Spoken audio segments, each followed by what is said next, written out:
الحمد للہ رب العالمین الصلاة والسلام علی خاتم النبیین وعلی آلہ وصحبہ اجمعین اما بعد فاعوذ باللہ من الشیطان الرجیم بسم اللہ الرحمن الرحیم قال اللہ تعالی فی سورة النحل اولم يروا الى ما خلق الله من شيء يتفيأ ظلاله عن اليمين والشمال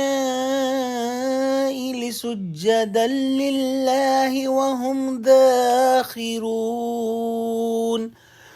وَلِلَّهِ يَسْجُدُ مَا فِي السَّمَاوَاتِ وَمَا فِي الْأَرْضِ مِن دَابَّةٍ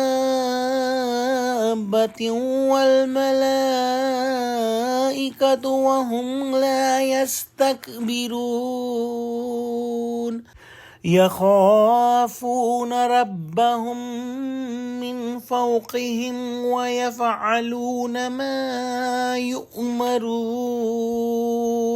ترجمہ: کیا ان لوگوں نے خدا کی مخلوقات میں سے ایسی چیزیں نہیں دیکھیں جن کے سائے دائیں سے بائیں کو اور بائیں سے دائیں کو لوٹتے رہتے ہیں، یعنی خدا کے آگے عاجز ہو کر سجدے میں پڑے رہتے ہیں، اور تمام جاندار جو آسمانوں میں ہیں اور جو زمین میں ہیں سب خدا کے آگے سجدہ کرتے ہیں، اور فرشتے اور وہ ذرا غرور نہیں کرتے اور اپنے پروردگار سے جو ان کے اوپر ہے ڈرتے ہیں اور جو ان کو ارشاد ہوتا ہے اس پر عمل کرتے ہیں۔ یعنی دنیا کی ہر شے اپنی فطرت اور اپنی جو ہے وہ پیدائشی ساخت کے اعتبار سے ایسی ہے کہ اللہ سبحانہ و تعالیٰ کے سامنے جو ہے وہ سربہ سجود ہے، عاجز ہے اور منقاد ہے۔ اللہ سبحانہ و تعالیٰ کے احکام کی پابند ہے اور تابعداری کرتی ہے۔ یہ سایہ دار چیزوں کا سایہ بھی اللہ کے حکم سے اور اس کے قانون کے قدرت جو ہے اس کے موافق گھٹتا بڑھتا رہتا ہے یا ادھر ادھر رہتا ہے، پھر ایسے قدرت والے خدا کو عذاب بھیجنے سے کون سی طاقت روک سکتی ہے؟ جیسا کہ ہم نے پچھلی آیتوں میں پڑھا کہ اللہ کا عذاب جو ہے وہ کسی وقت بھی کسی طرح سے بھی آ سکتا ہے۔ اللہ سبحانہ و تعالیٰ کے سامنے آدمی کو چاہیے کہ اس کے جو احکام ہیں ان کے سامنے گردن جھکا دے۔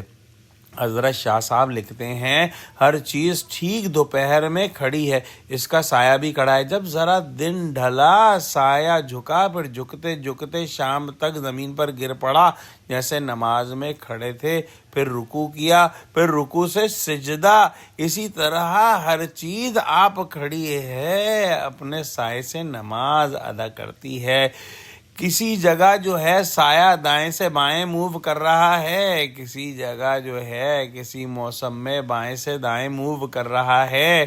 یہی فرق صبح اور شام میں موجود ہوتا ہے کہ جو ہے صبح کے اندر سایہ جو ہے وہ بڑا ہوتا ہے اور پھر جو ہے وہ دن کے درمیان میں بالکل سیدھا ہو جاتا ہے، اور پھر جیسے سورج مزید جھکتا ہے تو یہ سایہ بھی جھکنا شروع ہو جاتا ہے۔